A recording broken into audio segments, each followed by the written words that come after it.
They lied to you about Trump and collusion. They lied to you about Brett Kavanaugh. They covered up for Joe Biden and his throwing a woman against the wall and jamming his hand up her skirt, allegedly. They covered up for Hunter Biden and Joe Biden's influence peddling. They cover up for all that. So now you don't believe them. And now that must be the fault of Fox News. It's the fault of Fox News that you don't believe them. Right? They lied and lied and lied to you. Now you don't believe them. That's the fault of Fox News. So they're going to censor Fox News. They're going to censor conservative media. Here are some people who have been censored on conservative media, all right? People who say men can't become women. People who say that men who claim to be women aren't actually women. They've been thrown off social media. People who said that Hunter Biden's laptop showed evidence of Biden family venality. That was in the New York Post. They were banned from Twitter. People who said the Chinese virus came from Chinese labs, which it probably did. They were banned. Donald Trump has been banned everywhere because he said he thought the election was stolen. But Hillary Clinton thought her election was stolen, and she was not banned from anywhere. Stacey Abrams, who's still the governor of fairyland, of the land of imagination, where she's still running that country. She has never been banned from anywhere. She's been on the cover of magazines looking very noble and heroic for claiming this.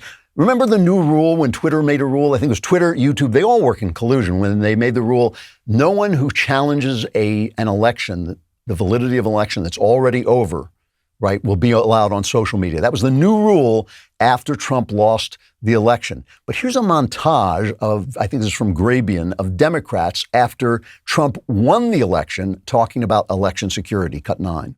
I continue to think that our voting machines are too vulnerable. Researchers have repeatedly demonstrated that ballot recording machines and other voting systems are susceptible to tampering. Even hackers with limited prior knowledge, tools, and resources are able to breach voting machines in a matter of minutes. In 2018, electronic voting machines in Georgia and Texas deleted votes for certain candidates or switched votes from one candidate to another. The biggest seller of voting machines is doing something that violates Cybersecurity 101, directing that you install remote access software, which would make a machine like that, a magnet for fraudsters and hackers. These voting machines can be hacked quite easily. You could easily hack into them. It makes it seem like all these states are doing different things, but in fact, 3 companies are controlling this. It is the individual voting machines that pose some of the greatest risks. There are a lot of states that are dealing with antiquated machines, right, which are vulnerable to being hacked.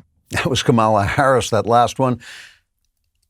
None of these people were banned from anywhere. This only became disinformation when Republicans started saying the same things. And magically, it became disinformation. When Kamala Harris said she wouldn't take a Trump vaccine, she wasn't banned from anywhere. It only became disinformation when Joe Biden's numbers weren't as good as he wanted them to be. And then it became Fox News' fault that you didn't believe the people who had been lying to you ceaselessly for 4 years. I mean, Joe Biden just the other day came out and said that as I was joking about in the opening to the show, that if you want people to show their driver's licenses before they vote, well, here's what he said. We're facing the most significant test of our democracy since the Civil War. That's not hyperbole. Since the Civil War. The Confederates back then never breached the Capitol, as insurrectionists did on January the 6th. I'm not saying this to alarm you. I'm saying this because you should be alarmed. That is rank demagoguery. Nobody's banning this president. They banned the last president from social media. Nobody is banning this president from social media for saying it was like the Civil War when between 600,000 and 700,000 Americans killed one another. And some guy in a moose hat goes into the Capitol. And now they have the January 6th Commission. I love this. They have the January 6th Commission. So Pelosi says, yeah, they're going to be 8 Democrats and 5 Republicans. That should be fair. So go ahead, pick your 5 Republicans. So Kevin McCarthy picks Jim Jordan and Jim Banks, and Pelosi throws them off the committee because they're partisans. Adam Schiff is on this committee. Adam Schiff, who lied and lied and lied about Russian collusion, he's on the committee. This is a coordinated attack on free speech. This is a colluded attack on free speech. We don't believe them when they tell us the truth because they lied, and then they're going to cancel us for not believing the truth. This is the incredible arrogance of the left.